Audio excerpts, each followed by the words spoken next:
আসসালামু আলাইকুম বন্ধুরা, কেমন আছেন সবাই?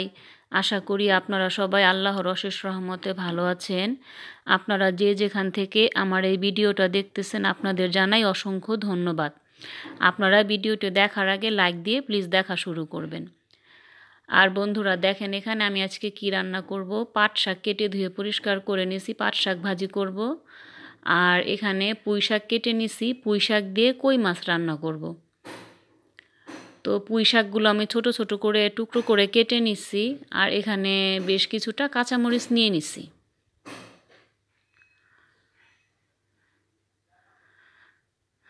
আর দেখেন, এখানে আলু কাটতেছি।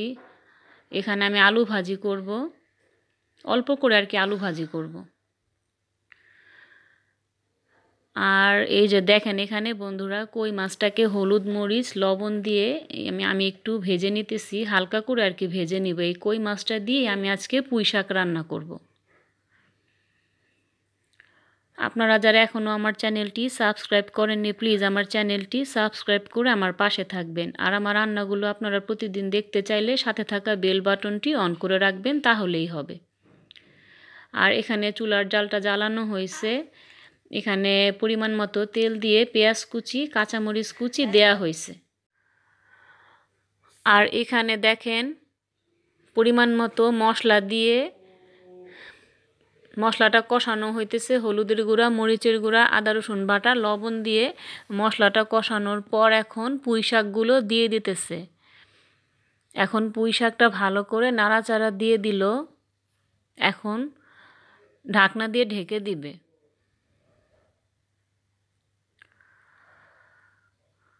আর ঢাকনাটা সরানোর পর দেখেন এখন তরকারিটা ভালো করে আমার বলক চলে এসেছে।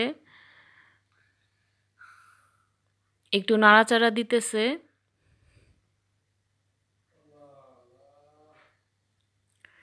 এখন সেই ভেজে রাখা মাছগুলো দিয়ে দিল। দেওয়ার পরে পরিমাণ মতো একটু পানি দিয়ে দিবে। তারপর ভালো করে একটু নাড়াচাড়া দিয়ে দিবে।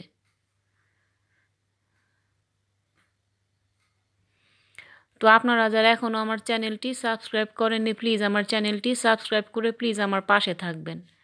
আর আপনারা সবাই আমাকে একটু সাপোর্ট করবেন। দেখেন তরকারিটা কিন্তু পুরোপুরি বলক চলে এসেছে। তরকারিটা কিন্তু আমার হয়ে গেছে, এখন নামিয়ে ফেলবো। তো পুঁই শাকের তরকারিটা হওয়ার পর চুলায় কিন্তু আবারও কড়াইটা বসানো হয়েছে। এখন পাট শাক দেওয়া হইতেছে, পাট শাক ভাজি করা হবে। তো শাকটাকে আগে সিদ্ধ করে নিতে হবে। ভালো করে নাড়াচাড়া দিয়ে দিল। এই পাট শাকের পানিটা শুকায় গেলে তখন এটা পেঁয়াজ কাঁচামরিচ তেল দিয়ে বাগার দেওয়া হবে। আসলে গ্রামে যেভাবে পাট শাক ভাজি করা হয় সেটা আপনাদের সাথে একটু শেয়ার করতেছি। গ্রামে কিন্তু এইভাবেই পাট শাকটা ভাজি করা হয়, তো ভালোই লাগে কিন্তু খেতে। তো দেখেন এখানে পাট শাকের পানিটা শুকানোর পর এখানে পেঁয়াজ কাঁচামরিচ দিয়ে দেওয়া হলো। পেঁয়াজ আর কাঁচামরিচটা একটু শাকটার সাথে নাড়াচাড়া করে দেওয়ার পর এখন পরিমাণ মতো সয়াবিন তেল দিয়ে দিল। এখন শাক আর পেঁয়াজ কাঁচামরিচটাকে একটু তেলের সাথে ভাজা ভাজা করে নিলেই কিন্তু পাট শাকটা রান্না করা হয়ে যাবে। তা আপনারা যারা এইভাবে কখনো পাট শাক ভাজি কখনো খান নাই, আপনারা একবার হলো এইভাবে একটু ট্রাই করে দেখবেন, অনেক ভালো লাগবে। পাট শাক তো আমার খুব পছন্দের একটা শাক। আপনাদের কি পাট শাক পছন্দ? একটু কমেন্ট বক্সে কমেন্ট করে জানাবেন তো। এরকম পাট শাক ভাজি হলে গরম ভাত দিয়ে খেতে কিন্তু আর কিছুই লাগে না। গরম ভাত দিয়ে এরকম পাট শাক ভাজি হলে কিন্তু অনেক ভালো লাগে খেতে।